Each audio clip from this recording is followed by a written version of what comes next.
Allergy जी कोणाला पण होऊ शकते आणि लहान मुलांमध्ये विशेषतः नवजात शिशु ते 12 वर्षे वयातल्या मुलांना तर हा आजार होतोच होतो. बालदमा, खाद्यपदार्थ, डाळी, दूध, शेंगदाणे, भात किंवा थंड पाणी किंवा थंड हवा, परफ्यूम पावडर अशा वेगवेगळ्या गोष्टींची ॲलर्जी असणं हे सध्या कॉमन झालंय. मग त्यावर उपाय एकच. नगर जिल्ह्यातील पहिले pediatric allergist doctor Sagar Wagh Delhi येथील Gangaram Institute for Post Graduate Medical Education and Research सेंटरमधून diploma in asthma and allergy हा कोर्स पूर्ण करणारे डॉक्टर सागर वाघ त्यांच्या वाघ नर्सिंग होममध्ये उपलब्ध आहेत कोणत्याही प्रकारच्या ॲलर्जीवरील उपचार, skin prick test, spirometry, impulse oximetry या तपासण्यांसाठी नगर सोडून कुठेही जाण्याची गरज नाही. संपर्क करा डॉक्टर सागर वाघ आणि डॉक्टर मृणाल वाघ यांचे वाघ नर्सिंग होम, बालरोग, स्त्रीरोग आणि प्रसूती तज्ञ, प्रसूतीगृह and advance neonatal intensive care centre, Chanakya Chowk, hotel Vaibhav मागे, बुरुडगाव रोड, अहिल्यानगर.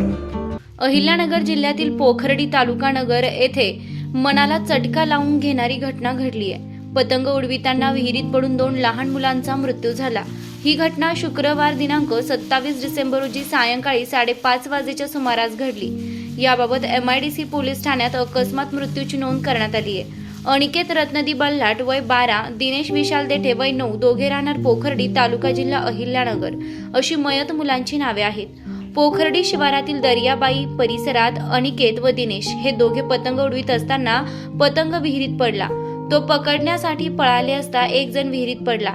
त्याला वाचविण्यासाठी दुसरा मुलगा पळाला, तोही विहिरीत पडला. तेथे जवळ असलेल्या इतर लहान मुलांनी आरडाओरडा केला तेव्हा तेथील नागरिकांनी धाव घेतली आहे. त्या मुलांना विहिरीतून बाहेर काढत जिल्हा रुग्णालयात उपचारासाठी दाखल केलं.